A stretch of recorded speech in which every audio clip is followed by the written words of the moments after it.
Do you ever feel like you give too much love or struggle to let love in? Love is meant to flow both ways. Let's chat. You're listening to Crowned with Boldness. I'm your host, Marina Myburgh.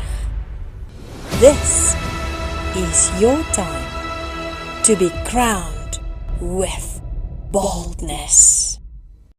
Hello friend, and welcome back to Crowned with Boldness. I'm glad you're here because today we continue with our Love Unwrapped series. Over the past few weeks, we've been gently unwrapping love, not as a feeling or a season, but as something deeply woven into how God designed us to live. So today, I want to talk to you heart to heart about something many of us quietly struggle with: giving love and allowing ourselves to receive it. As you know, love doesn't flourish when it only moves in one direction. It comes alive, practical, and a true blessing when it flows in opposite directions. There's a simple but powerful truth in the Bible that frames everything we'll talk about today. 1 John 4 verse 19 says, "We love because He first loved us," with reference to God. Now this verse tells us something important. Love doesn't start with what we do. It starts with what we receive. God's love.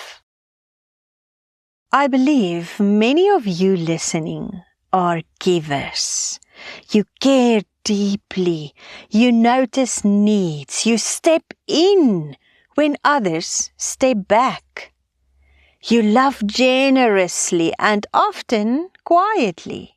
You serve, show up, and care deeply. And yes, that's beautiful. But sometimes, if you're really honest, you're also tired. Tired of always being strong, always holding space for everyone else, always helping out, always comforting, always there loving others. Maybe you give love from a place of pressure instead of peace, because you feel responsible and don't want to disappoint. And slowly but surely, love begins to feel heavy. Friend, giving love is a blessing. But love was never meant to cost you your peace and self-worth. Love that comes from God is life-giving, not life-draining. And that is where wisdom comes in. Loving wisely means giving from a heart that is already being filled by God. Remember that love was meant to flow through you, from God, through you to others.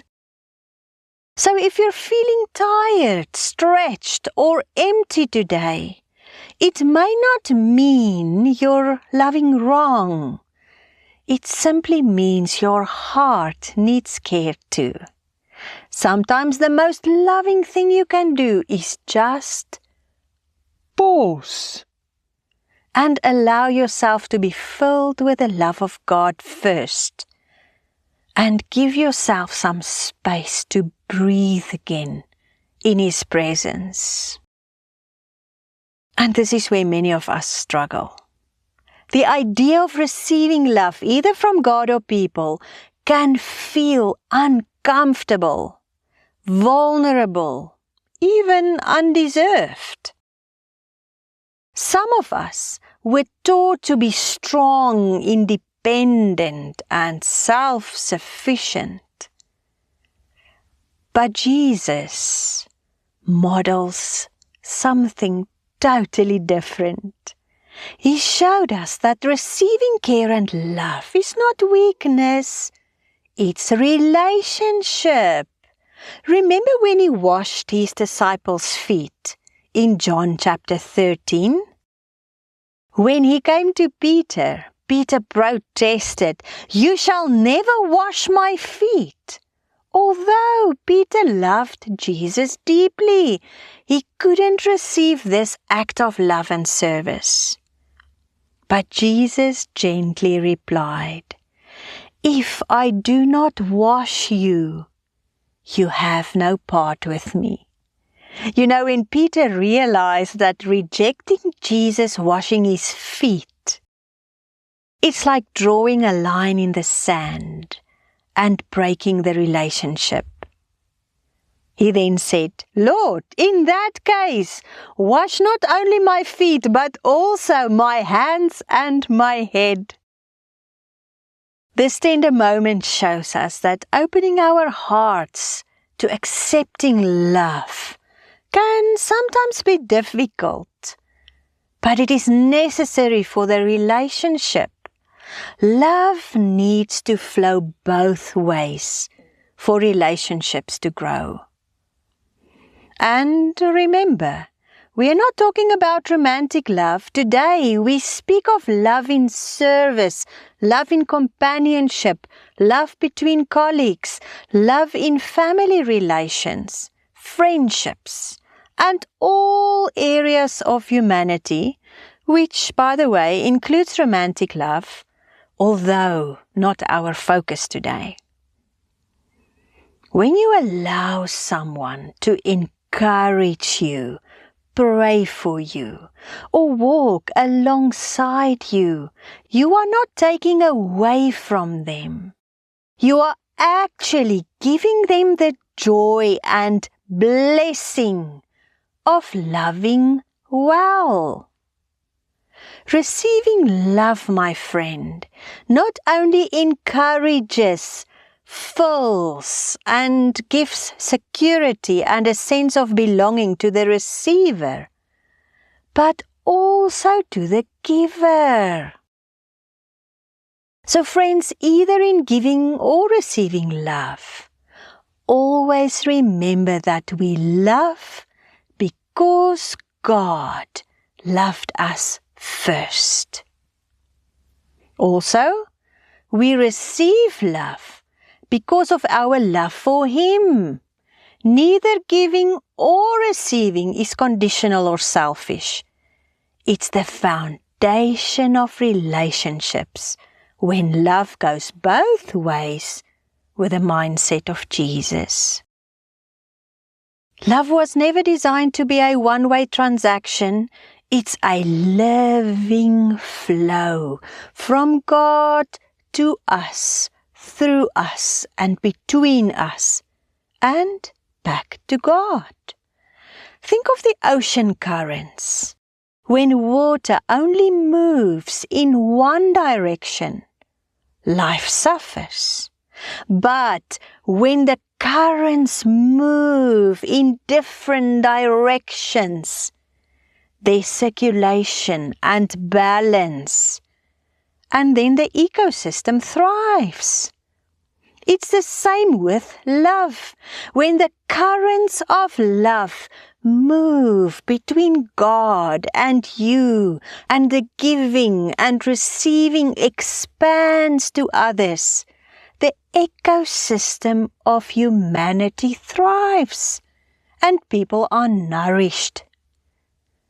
So this week, I want to invite you into something gentle and brave. Practice giving love wisely without pressure or guilt, and practice receiving love graciously, without shame or resistance. Let love flow just as God intended.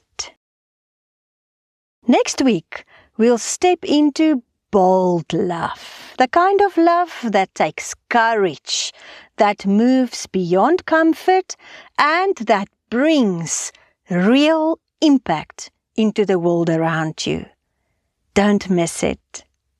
Until then, love God, allow yourself to be loved, and then go and love others from a full heart. Be bold and blessed. Until next week.